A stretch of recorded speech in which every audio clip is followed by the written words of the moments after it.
wabarakatuh. Alhamdulillahi rabbil alamin alladzi arsala rasulahu bil huda wa dinil haq liyudhhirahu 'alad dini kullihi walau karihal kafirun. Asyhadu an la ilaha illallah wahdahu la syarikalah wa asyhadu anna Muhammadan abduhu wa rasuluh sallallahu alaihi wa ala alihi wa ashabihi ajmain, amma ba'du.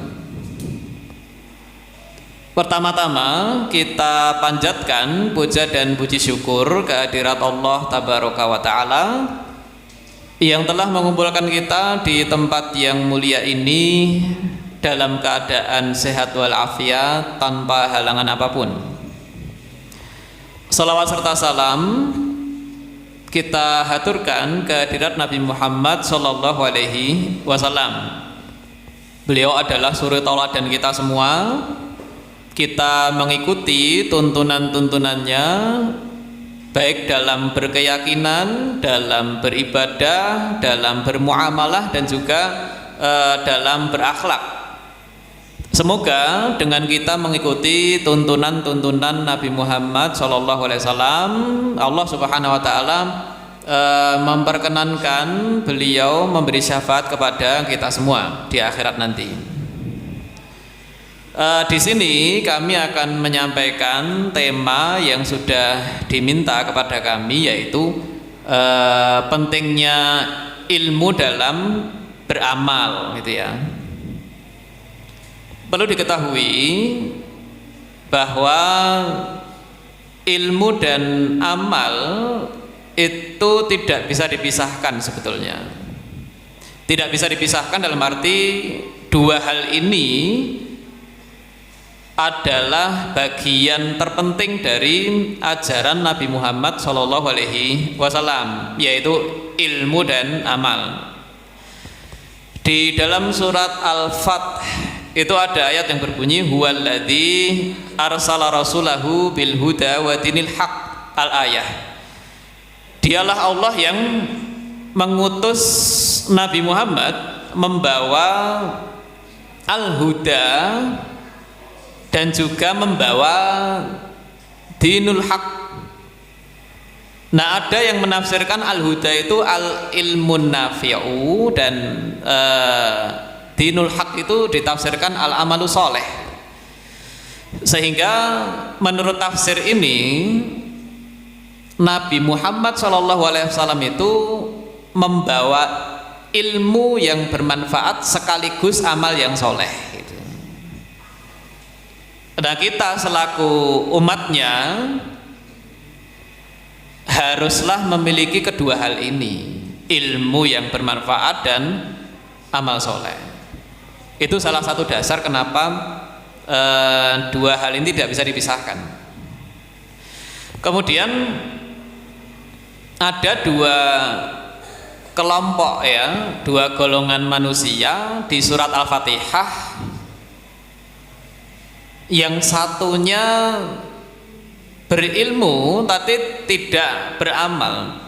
Yang satunya lagi beramal tapi tanpa ilmu. Dua kelompok itu yang diisyaratkan firman Allah, ihdinas siratal mustaqim siratal ladzina an'amta alaihim ghairil maghdubi alaihim waladdallin gitu. Golongan pertama disebutnya ghairil maghdub. Ya Allah, tunjukilah aku ke jalan yang lurus, jalannya orang-orang yang Engkau beri nikmat. Ini jalannya para nabi, jalannya orang-orang soleh. Ghairil maghdub alaihim, bukan jalan hidupnya orang yang Engkau murkai ya Allah. Nah, ini ada yang menafsirkan jalannya orang-orang yang berilmu tapi tidak beramal. Al-maghdub alaihim itu golongan cirinya berilmu tapi tidak beramal. Maksudnya mereka itu punya pengetahuan tapi pengetahuannya tidak bermanfaat untuk mereka. Nah, golongan satunya salah juga, waladdallin. bukan jalan hidupnya orang-orang yang tersesat. Nah, itu ada yang menafsirkan mereka beramal tapi tanpa dasar ilmu. Nah, sehingga ilmu dan amal sekali lagi selain tidak bisa dipisahkan ya, keduanya itu harus ini saling menguatkan gitu. Sehingga Islam itu agama ilmu sekaligus agama amal. Agama ilmu dalam arti menuntut umatnya supaya amalnya itu di atas dasar ilmu. Agama amal dalam arti menuntut pemeluknya supaya mengamalkan ilmu yang diketahuinya gitu. Ya, dari sini diketahui pentingnya ilmu dalam beramal, bahwa ilmu itu harus menjadi dasar dalam kita beramal. Selain surat Al-Fatihah tersebut ya, di surat Al-Isra ada ayat yang lebih jelas lagi tentang harusnya kita berilmu sebelum beramal. Di surat Al-Isra itu ada ayat yang berbunyi wala taqfu ma laisa laka bihi ilmun gitu. Ada yang menafsirkan kamu jangan mengucapkan sesuatu yang kamu tidak tahu dasar ilmunya. Itu tafsir pertama, wala taqfu ma laisa laka bihi ilmun. Ada juga yang menafsirkan kamu jangan mengikuti apa yang tidak diketahui dasarnya. Ini dua tafsir terhadap kalimat, terhadap firman Allah wala taqfu ma laisa laka bihi ilmun. Dan dua-duanya benar. Dua-duanya benar. Karena memang salah jika kita itu berucap, apalagi berkaitan dengan urusan agama, padahal kita tidak tahu dasarnya, itu salah memang. Apalagi kita beramal tanpa tahu dasarnya, itu ya salah juga. Dua tafsir ini dikuatkan oleh salah satu ayat di surat Muhammad. Ada surat namanya surat Muhammad. Di situ ada ayat yang berbunyi fa'lam annahu la ilaha illallah wastaghfir li dzambik al-ayah. Fa'lam, ilmuilah terlebih dahulu, ketahuilah terlebih dahulu annahu, bahwa sesungguhnya Allah itu la ilaha illallah, tidak ada sesembahan yang berhak disembah kecuali hanya Dia. Wastaghfir li dzambik, dan mintakan ampun kepada Allah untuk dosamu serta dosanya orang-orang yang beriman. Nah, menurut Imam Bukhari, ahli hadis yang terkenal itu, ayat fa'lam annahu la ilaha illallah wastaghfir li dzambik itu berarti al ilmu qabla al qauli wal amal gitu. Itu Imam Bukhari mengatakan gitu. Dari ayat itu disimpulkan bahwa ilmu itu harus ada sebelum ucapan dan perbuatan. Jadi sebelum kita mengucapkan apa gitu ya, kita harus punya dasar ilmunya dulu atas ucapan kita itu. Apalagi sebelum kita beramal, kita juga harus punya dasar ilmu dari amalan kita itu gitu. Ini kesimpulan Imam Bukhari dari salah satu ayat di surat Muhammad, yang ini sekaligus menguatkan dua tafsir dari ayat di surat Al-Isra wala taqfu ma laisa laka bihi ilmun. Bapak, ibu-ibu, saudara-saudari yang dirahmati Allah Subhanahu wa taala, beberapa penyimpangan entah itu dalam kaitannya urusan agama atau kerusakan dalam urusan dunia, itu ya disebabkan karena berucap atau berbuat tapi tidak didasari ilmu gitu. Terbukti dari dulu sampai sekarang. Mungkin contoh yang paling mudah dan berkaitan dengan puasa ini, yang sepertinya hampir tiap tahun itu viral ya, yaitu sholat taraweh sebanyak 20 sekian rakaat hanya sekian menit. Itu. Yang mana terlihat jelas dalam video itu Al-Fatihah saja tidak selesai, tapi langsung rukuk pun belum sempat membaca Subhana Rabbiyal Azim, iktidal sami Allah juga belum sempat baca Rabbana walakal hamdu, sujud juga belum sempat Subhana Rabbiyal A'la, langsung set. Nah, dasar ilmu terkait gerakan sholat kan sudah jelas. Jadi dalam sebuah hadis itu Nabi dulu pernah melihat orang yang sholatnya sangat cepat seperti itu. Nabi duduk-duduk waktu itu. Nah, orang yang sholat sangat cepat seperti itu datang kepada Nabi, karena ada Nabi kan. Nabi nyuruh dia sholat lagi. Sholatlah kamu, fa innaka lam tusolli, karena kamu itu tadi belum sholat sebetulnya. Memang melakukan gerakan sholat tapi sangat cepat. Nabi katakan kamu belum sholat. Sampai dia mengulangi 3 kali, akhirnya dia nyerah. Dia bilang kepada Nabi, yang saya tahu tentang sholat ya seperti ini wahai Nabi. Nabi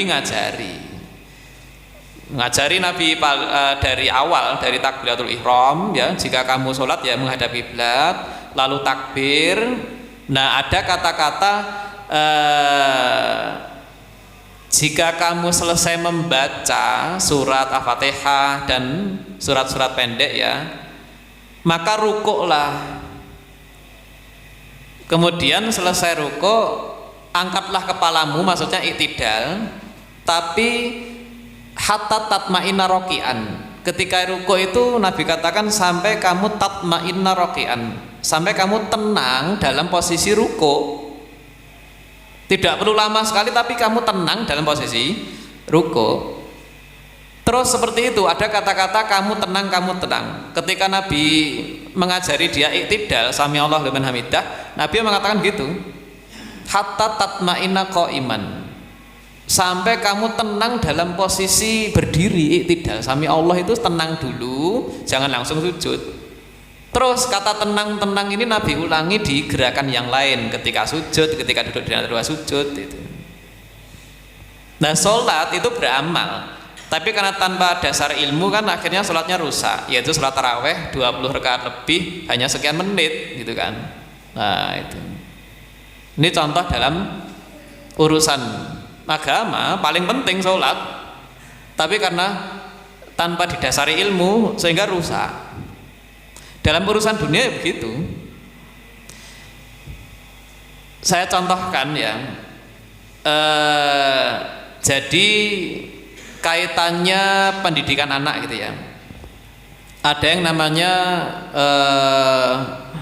penyimpangan seksual anak gitu.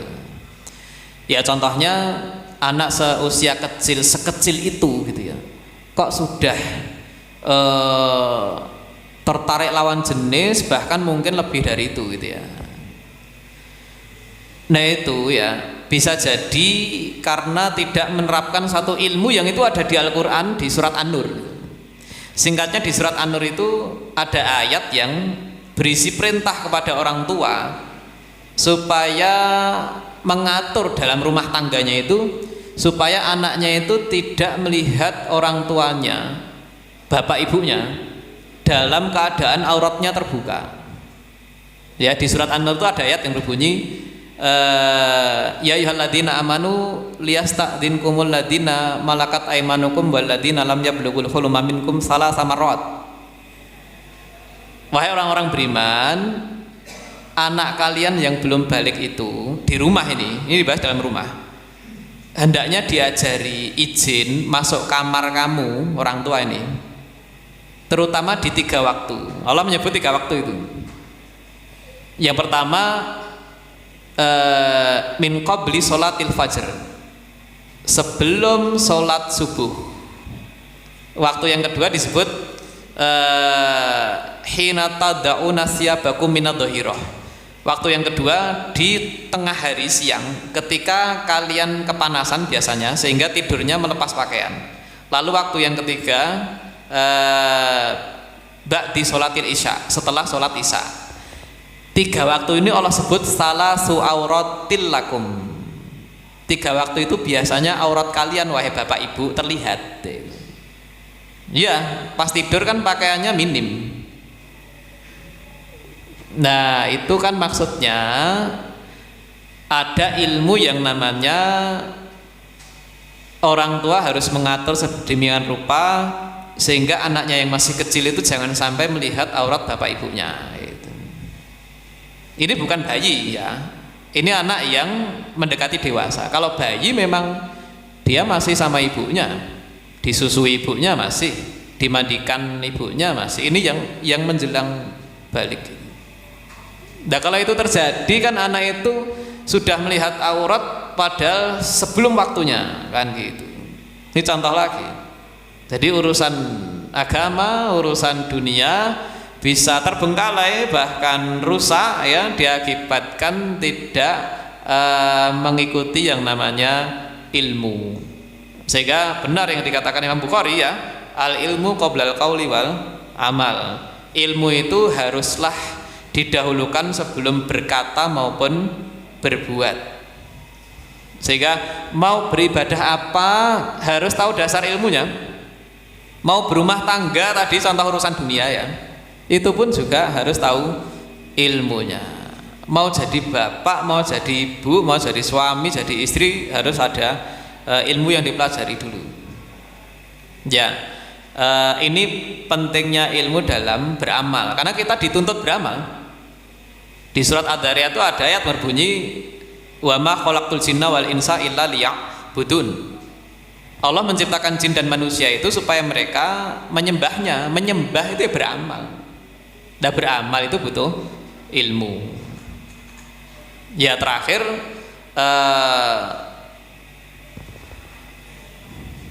kaitannya untuk mendapatkan ilmu yang bermanfaat gitu ya, itu sesuai kemampuan.